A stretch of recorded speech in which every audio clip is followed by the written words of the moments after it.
Достар, міне қазір Қазақстанда мынандай керемет трансформер бесіктер шығарылып жатыр. Бұл Қазақстанда қазір бренд болып жатыр. Қараңыздаршы, қандай ыңғайлы. Қажет емес кезде осылай сөмкеге салып, арнаулы үйдің ішіне шифонерге, кез келген жерге қоя саласыз, ешқандай орын алмай.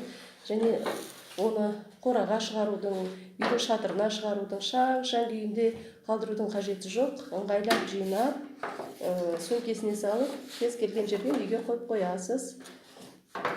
Есік шаңда болмайды, су да тимейді, тап-таза күйінде тұрады.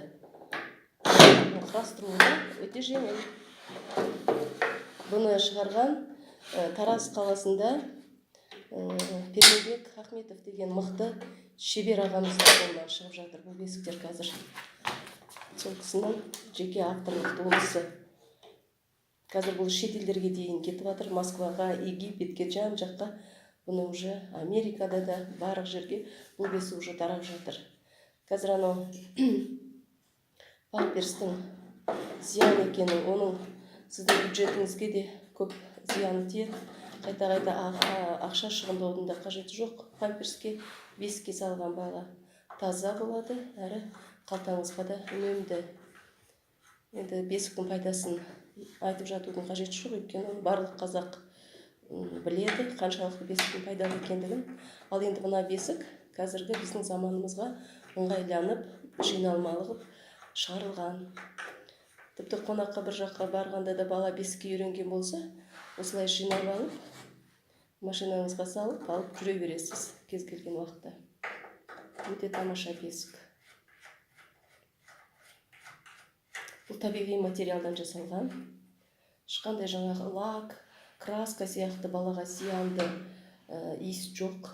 Бұл бесікте таза кәдімгі балауыз жағылған, сыртына ана суға тигенде сапалы болу үшін балауыз ертіліп, сол балауыз жағылған.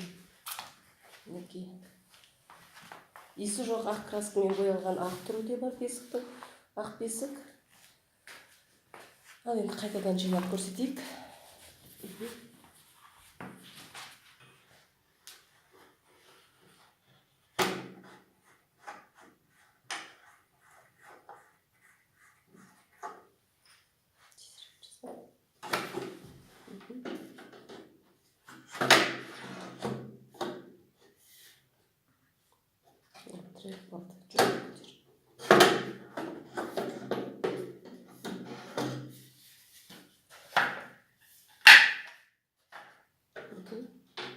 Осылайша тез-тез жинап аласыз.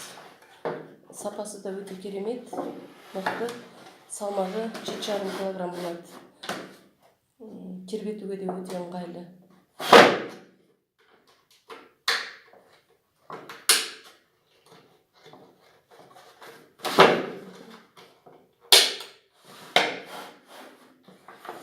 Мінекей қандай тамаша бесік, өте керемет. Бағасы 35 мың теңге тұрады. Заказ берулеріңізге болады. Сыйлыққа, жаңа туған бөпеге, немерелеріңізге алуға болады. Ақшасына тұрарлық керемет бесік. Мінекей өстіп, сөмкесіне саласыз да, алып жүре бересіз. Хабарласыңыздар.